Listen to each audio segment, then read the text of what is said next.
Commissioner గారి ఆదేశాల మేరకు మరియు మా institute of preventive medicine director గారి ఆదేశాల మేరకు రాజమహేంద్రవరంలో జరిగిన ఇన్సిడెంట్ ఆధారం చేసుకొని స్టేట్ వైడ్గా ఈ రోజు నుండి ఈ వారం అంతా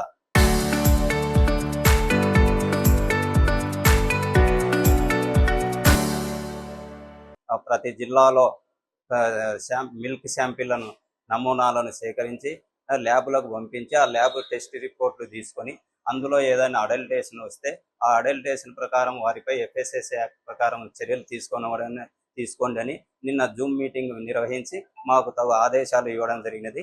ఆ ఆదేశాల ప్రకారం ఈరోజు మన నంద్యాల పట్టణంలో లోని మిల్క్ సెంటర్లకు ద్వారా అమ్ముతున్న మిల్క్ వెండర్లకు కాడికి మేము తనిఖీకి వచ్చి అందులో భాగంగా ఈ నరసింహ మిల్క్ సెంటర్ ఈరోజు ఉదయంనే రావడం జరిగినది.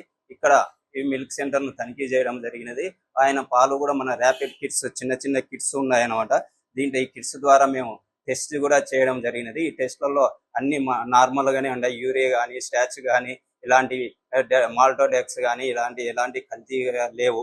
అయినా కూడా ఆ శాంపిళ్లను మేము నమూనాలను సేకరించి ఇంకా మెరుగైన ఫలితాల కోసం హైదరాబాద్ ల్యాబ్కు పంపిస్తున్నాం. అంటే మెరుగైన అది అక్కడ పెద్ద మిషనరీ ఎక్విప్మెంట్ చాలా పెద్దగా ఉంటాయి. ఆ మిషనరీలో మైక్రోబయాలజీ కానీ కెమికల్ అనాలిసిస్ కానీ అక్కడ చేస్తారు.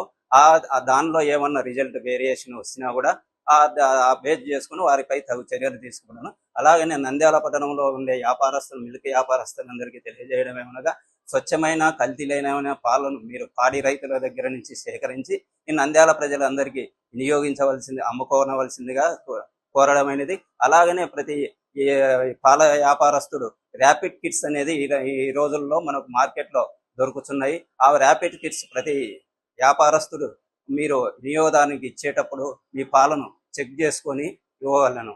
దానిలో ఏదన్నా తేడాలు ఉంటే ఆ పాలను మీరే కింద పడవోసుకోవడం వలన, అలాగనే మీరు రైతుల దగ్గర నుండి పాలు కొనుగోలు చేసినప్పుడు ఆ పాలలో కూడా ఏమన్నా కల్తీ ఉన్నాయా ఏమనేది కూడా అక్కడనే మీరు చెక్ చేసుకొని పాలు తీసుకొచ్చి మన నంద్యాల పట్టణ ప్రజలకు స్వచ్ఛమైన పాలను ఇవ్వవలసిందిగా. Local to global news at your fingertips. మీ చేతిలో ఒక ఆయుధం. డౌన్లోడ్ రా TV app. Media legend Ravi Prakash is back.